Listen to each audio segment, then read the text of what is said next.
Welcome to Women Entrepreneurs Radio. I'm your host, Deborah Bailey. And when I started this show in 2008, I was on a mission to promote women-owned businesses and help women succeed by providing resources and valuable tips from other women and men, small business owners. In each interview, my guests speak openly about their triumphs, the scary times, and tough decisions they have to make along the way. Women Entrepreneurs Radio is about showing women how to harness their natural strengths to achieve success on their own terms.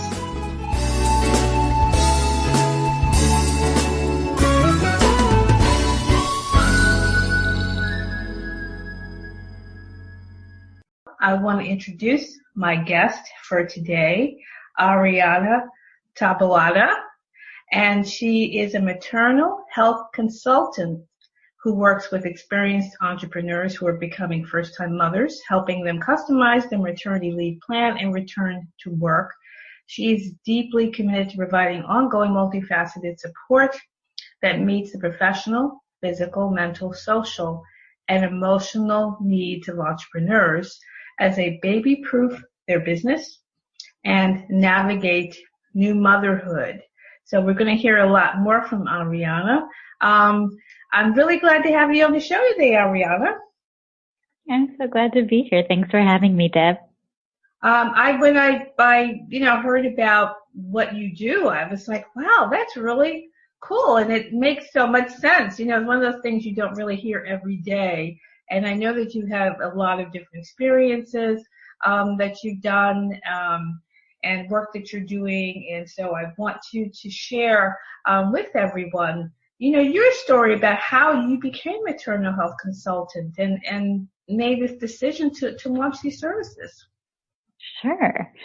So it's funny because I feel like on some level I'm one of those people who kind of became an entrepreneur without really knowing what entrepreneurship was or what the path looks like. I'm trained as a health professional. I'm a social worker and have a master's in maternal and child health. And so I was working in the formal health sector for quite a few years, in clinics, in school settings, doing maternal health work, but not really knowing the possibilities that existed outside of the health sector. And once I discovered it, I was like, this is so awesome. And how can I blend the two? I still was really interested in working on health issues, and having a link to the health world and services that folks need. But I knew I wanted to be in private practice, so to speak. Mm-hmm.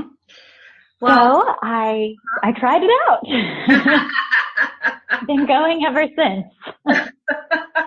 Well, yeah, that's a good point. A lot of times people really, maybe they don't expect that they're going to end up having their own business or whatever. It may not have been the plan in the beginning, but then they start to see that there's opportunities there for them to share with other people. So it's really good when you can realize how you can serve, how your skills now can really help others and you can create a business around it. I think that's really exciting. Yeah, and it definitely, it was a learning curve. I had about the extent of business training was some accounting classes. So, I'm like cash or accrual-based accounting, and that's all I knew from the business world, which is like not even a sliver, right? Just a little bit, huh? Yeah. But the first iteration of my private practice was working specifically on postpartum health issues, which is an area that I specialized in my training. So kind of everything that you could think of, we like to say that how can we get people to think beyond the birth plan? So a lot of women are, that is like the end goal. And then everything past that is like, okay, baby, baby, baby. Mm-hmm. And so I was offering services focused on how do we think kind of into the fourth trimester, the first 3 months after you've given birth, and started realizing that self-employed women, entrepreneurs, business owners, freelancers, we don't have a typical maternity leave experience. And so, about a year ago, I said, I think I'm going to specifically offer that, because most people who came to me were self-employed entrepreneurs, and it was a gap. It was a missing service. And that making that link between what's your postpartum plan with what are the realities around maternity leave and the postpartum experience and your business. Mm-hmm. So your first baby, your business baby, and your human baby. Oh, great! That's a wonderful way to describe it. When you're helping people to go through this, how important is it for people to really create this plan for the transition when they're now they have the business baby and the human baby? What is the value of creating that transition time? Yeah, transition time is like my all-time favorite phrase. And it really, I think that we, on some level, have kind of an exciting opportunity as entrepreneurs, because we have the ability to not go from, being on maternity leave, full-time mom one day, to being back to work the next day. So we don't have to go from 0 to 40 as you might in a typical work environment. And so transition time for me is about having the time to figure out what that balance looks like. Everything from how many hours do you want to gradually build up to the hours you were working before? Do you want to gradually build in support? And that could be support on the business front, like a virtual assistant or a project manager. And it could be support on the personal front, like childcare, nanny, outsourcing cleaning. And so that transition time is really what I describe as kind of the unique approach you want to take to your maternity leave and return to work. And we call it a transition because, it takes a little while to adopt identities. And just like it took me a while to adopt the entrepreneur identity, we literally have the identity of mother from one day to the next after the baby is born, but it doesn't mean that we know what that identity means. Mm-hmm. And adopting a working mother identity and business owner or mompreneur or whatever kind of descriptor feels like it suits you. It takes some time to explore and figure out what that identity looks like. So having transition time for that is also of value. Do you find that sometimes some women are kind of hesitant about hiring a lot of help, like say maybe someone to look after their child while they're working? Do they feel guilty about that? Yeah, new mom guilt is prevalent. And a reframe that I like to take is, okay, if you think about, if you pull back a step away from kind of the mom guilt for a little bit, and you think about any business transition, a launch or a shift in a new direction, or a partnership that you're launching in terms of your business, that it takes time, and it takes the right kind of resources. It takes some strategy. It takes maybe consulting with people who have done it before. It takes a little bit of work. And so let's apply those same principles to becoming a business owning mom. Let's think about that as a shift in your business. So it becomes a little less like, oh my gosh, what is going to happen to my business? To, okay, I know how to I've done some pivots or some shifts in my business before, and how can I apply those lessons learned and those things that I know how to do to this new shift, even though it's about a life event, not strictly business, but really instilling that you have the skills to be able to do that. And a lot of times it's about reaching out and finding the right type of support or the right strategy. That's true. That's a good point.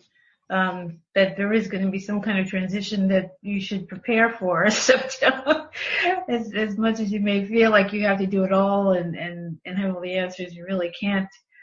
do that anyway. I mean, no one has all the answers, and if it was something brand new for you, then especially beating yourself up about not knowing everything to do is definitely not the right way to go about it. Yeah.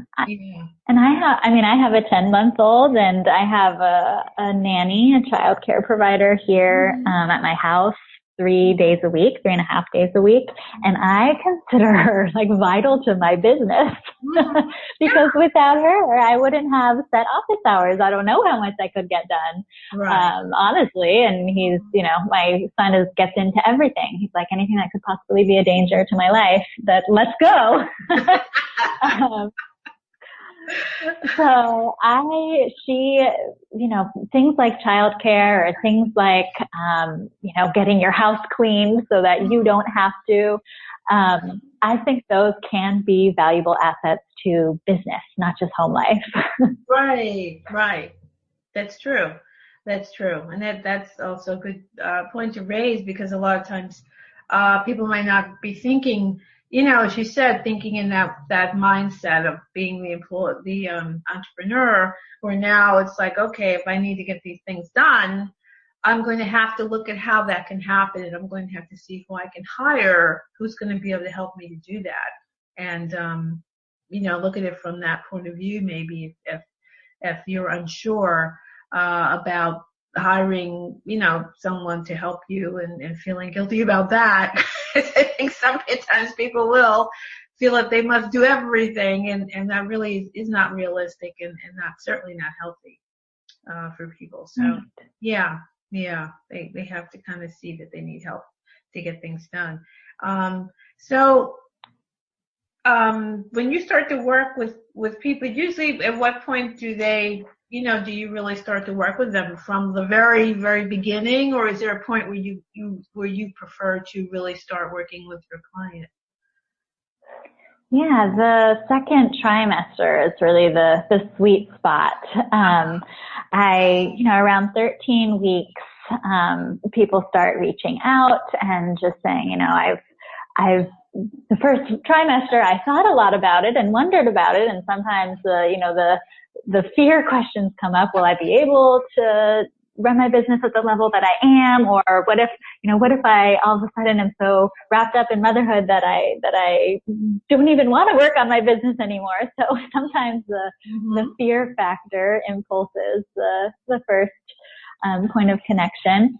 But I found that around 16 weeks to 30 weeks is the sweet spot to figure out, in your business, what are the core functions that are going to need to keep on running without your direct oversight or without everyday oversight during that postpartum period, during your maternity leave, and what are the ways that those tasks and functions can be covered while you're out. And I also, I like to really frame maternity leave as differently than what a lot of us have in mind if we've been in corporate or if we, any kind of traditional work environment, that it doesn't have to be your 12 weeks of totally off email, totally away from your computer, totally just in baby land. Like that's the opportunity we have as entrepreneurs, is that your maternity leave can really look a lot of different ways. It can be, 2 weeks, 6 weeks, totally away. It might be checking things on your email. It might be being in touch with a subcontractor who you bring on specifically to handle things for a certain amount of time. I know people who have done an extended maternity leave for like 9 months, and just kept a pulse on the vital tasks. And so looking ahead of time during your pregnant months is really a great way to figure out, what do I want my maternity leave to look like, and answer that question of like, is it even possible? And from there to be able to get into the details of, okay, what do I need to nail down to make that a reality?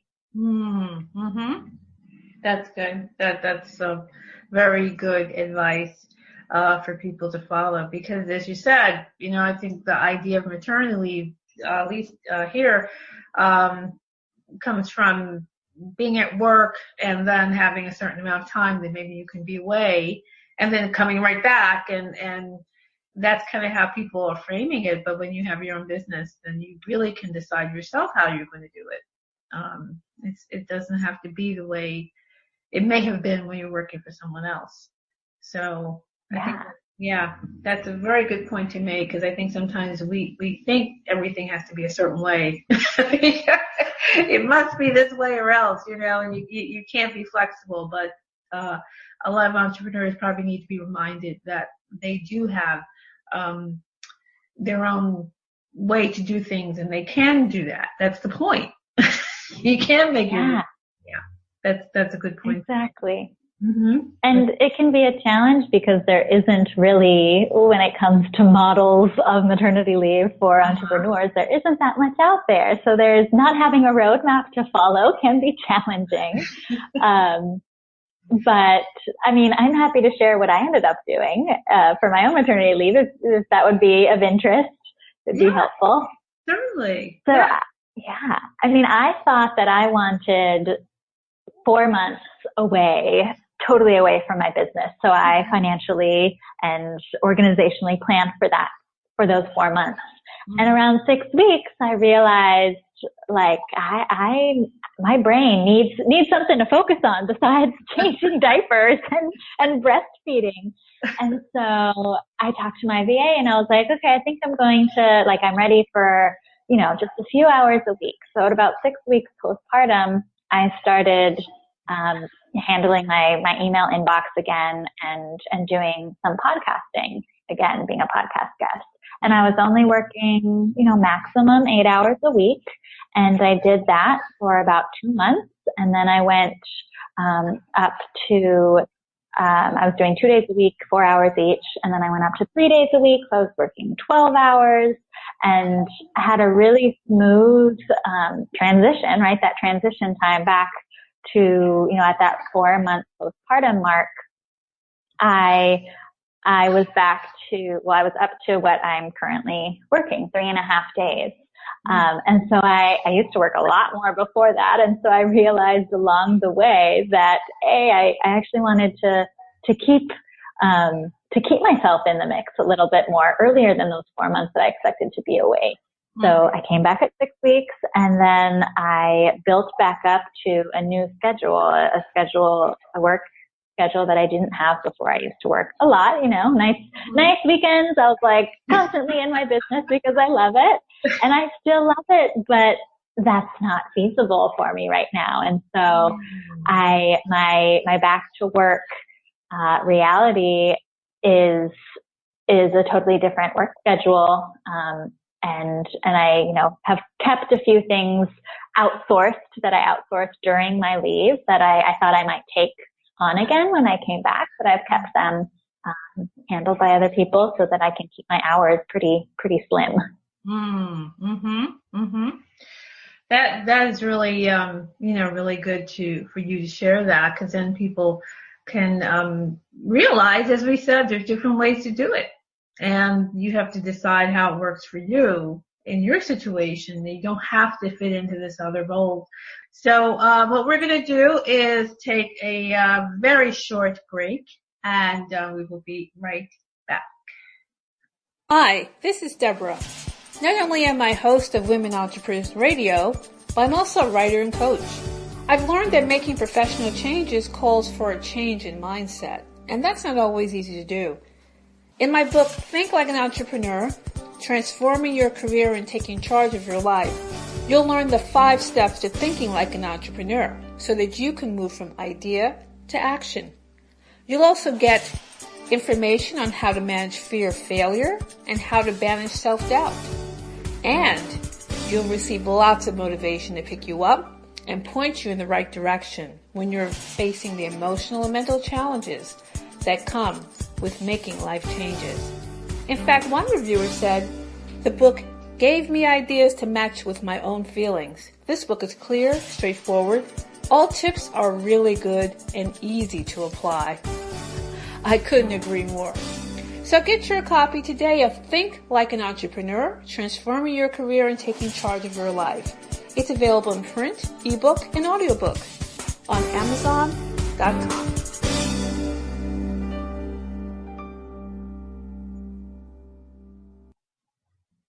Okay, we're back with Arianna Taboada, and she's a maternal health consultant who works with experienced entrepreneurs who are becoming first-time mothers, helping them customize a maternity leave plan and return to work.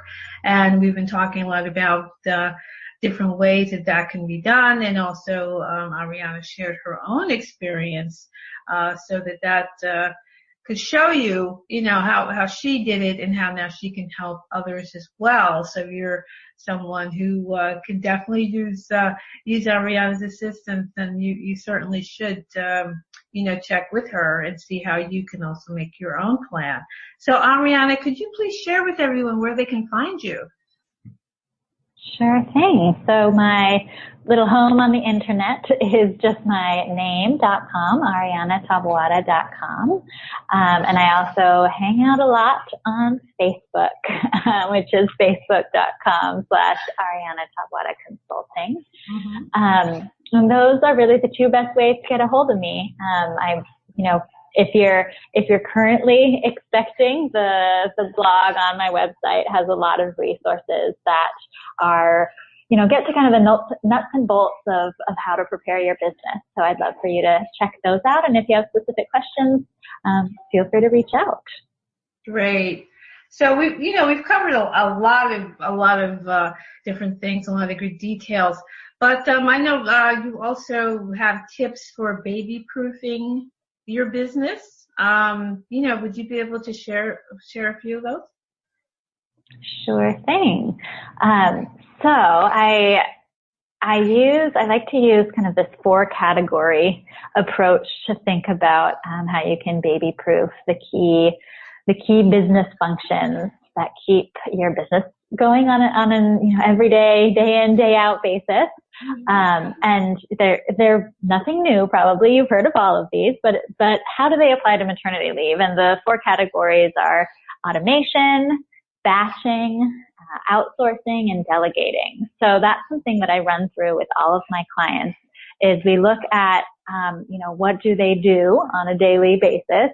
And think about, well, what of these things can be automated while I'm out? Which of these things can be batched? Sometimes that's like blog posts or podcast episodes if you're a podcast host.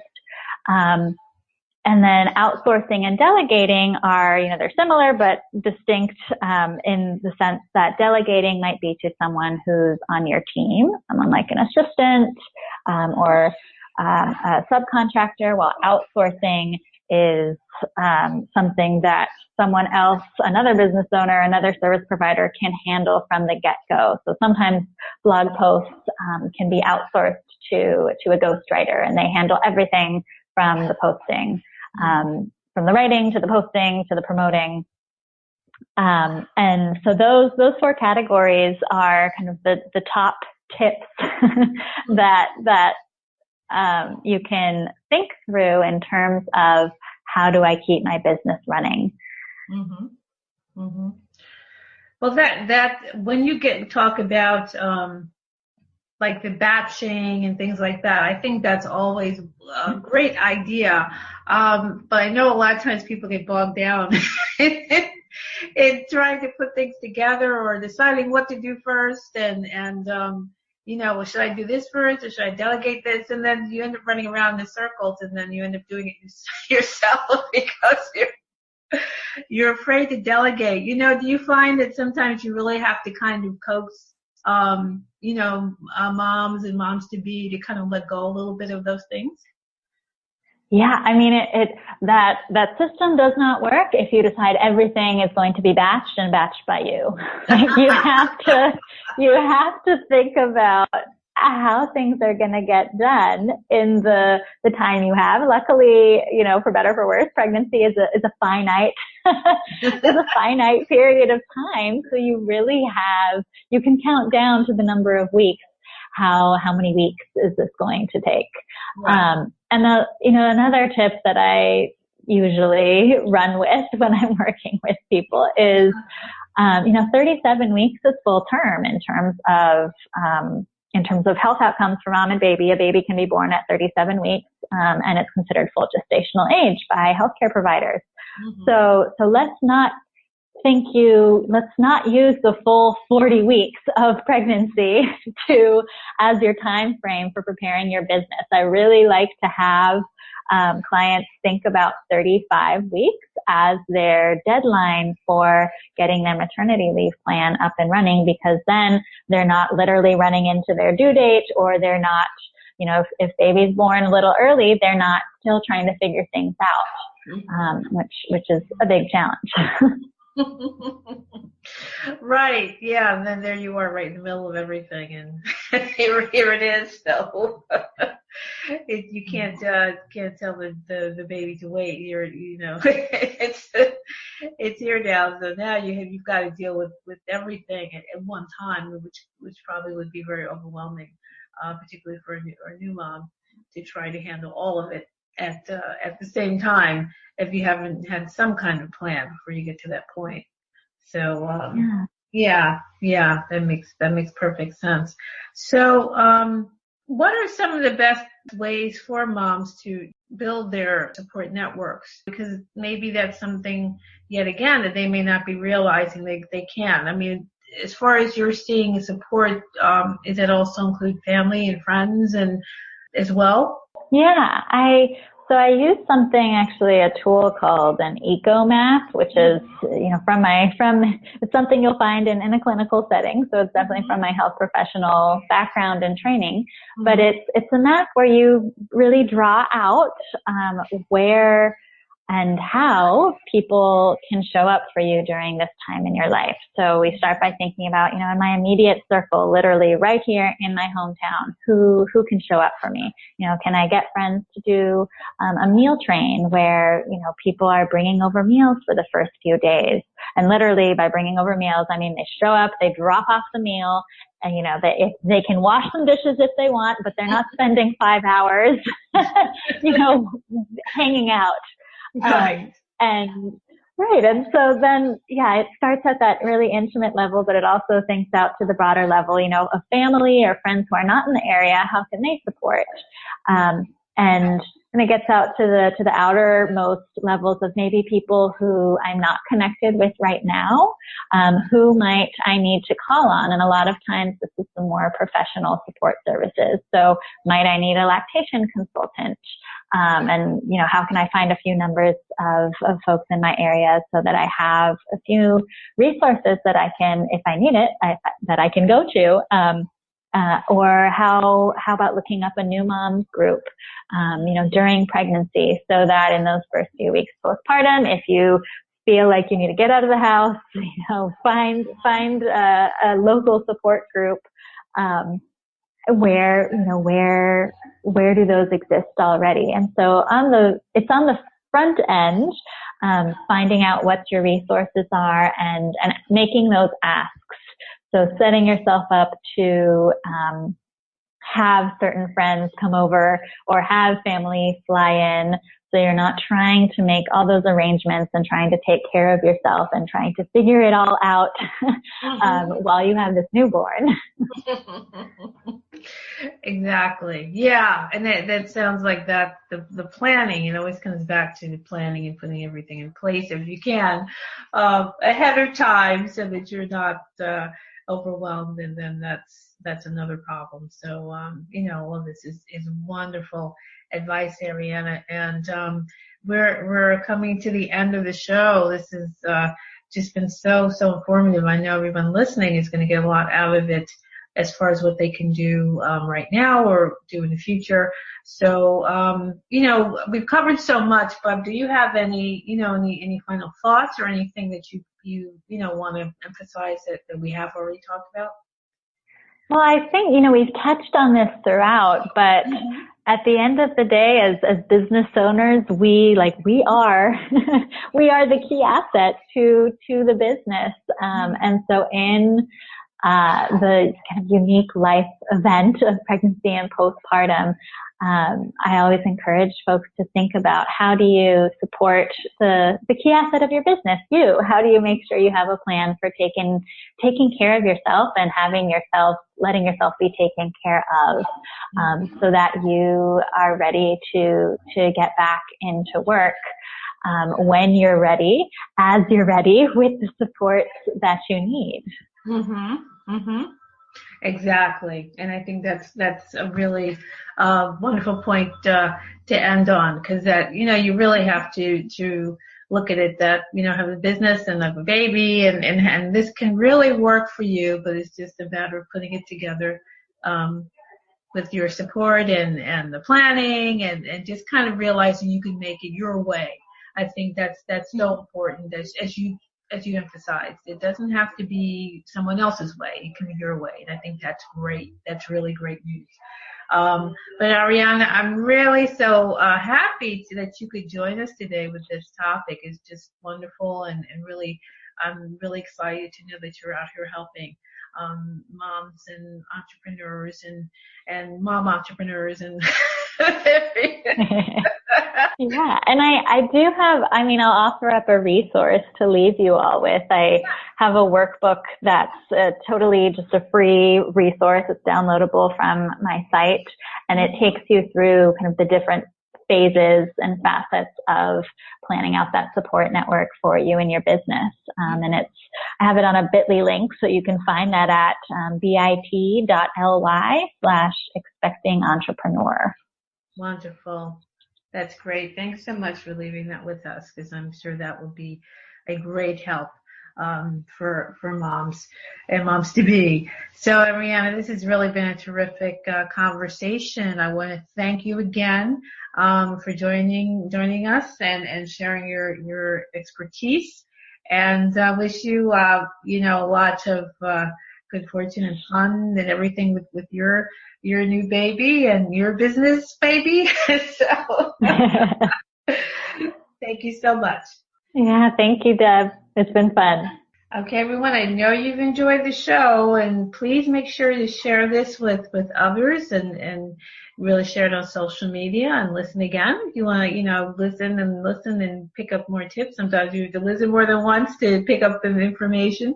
So make sure you do that and share it with your friends and everyone else to really make it a lot out of this topic. I think that'd be really great.